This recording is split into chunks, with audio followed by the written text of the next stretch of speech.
آزادی بیان言论自由 free speech.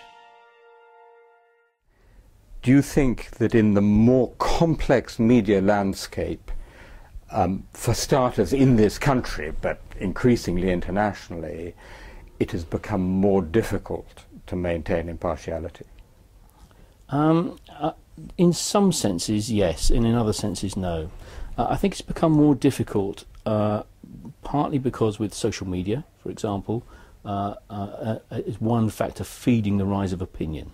So I think we have much more opinion with the multiplicity of media outlets now, the ease of access to the public space now. There is far more opinion, far more different voices being heard and views being expressed. And in that context, impartiality seems to have less value to some people.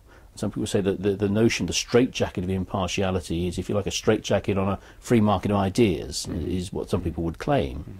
Equally, in technology terms, within the UK, broadcasting is regulated and has to be impartial.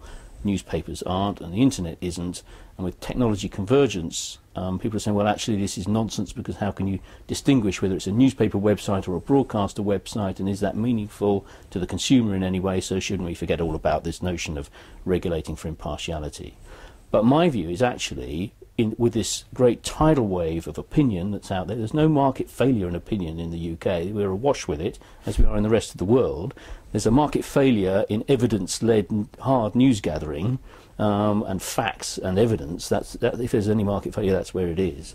But with this great tidal wave of information and opinion, we need an impartial news service more than ever. We need a service which you can trust to say, these are the facts, here is the evidence, here is the foundation on which we can then have a debate and you can base opinions. But you need to have that solid foundation before the opinions have any real value.